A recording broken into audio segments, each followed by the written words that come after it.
Ikusmiran han eta hemen. Hiri erromatarrak. Eslavako udal mugen barruan, Zangozako merindadean, Nafarroako ekialdeko erdialdean Santa Kris bezala ezagutzen diren muino bat eta izen bereko aztarnategia daude. Ingurune horretan Burdin Aroko herri harresitu bat dago mendiaren toki garaienean, eta metro batzuk beherago, Erdi Aroko dorre bat eta erromatar garaiko hiri bat, Baskoien lurraldean kokatzen zena.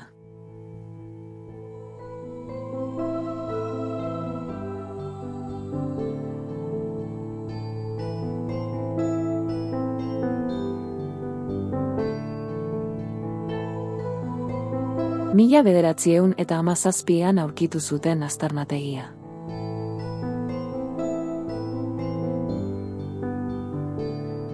Foroaren egitura kriptoportikoduna nabarmentzen da bereziki. Horrek, plazaren zirkulazio mailaraino dagoen kota desberdintasuna gainditzeko balio zuen.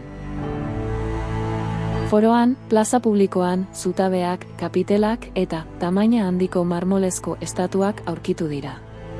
Horien artean Santa Kriseko eskultura togadun ospetsua.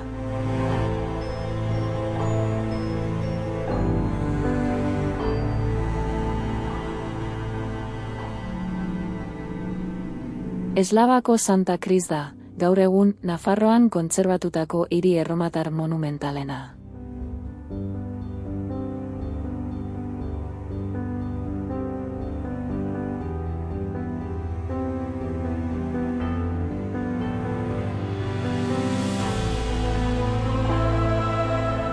Foroko tenplu nagusiaren aztarnak ere ikusgai daude.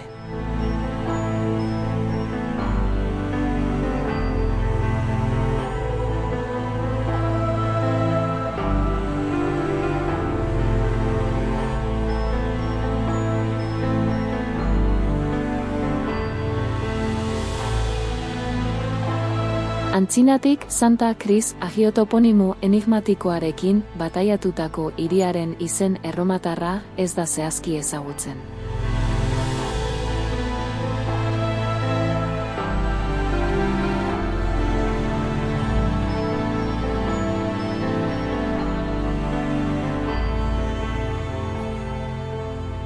Kastroaren azalera bikoiztu egin zen erromatarren garaian, 13 hektarea inguru hartzeraino.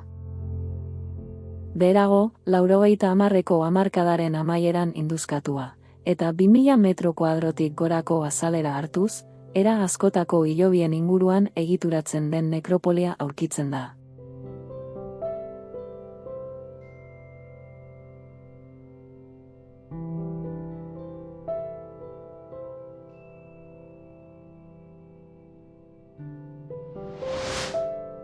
Santa Krisko hiri erromatarrak lehenengo eta bigarrengo mendeetan izan zuen loraldia, baina itzaltzen joan zen gero.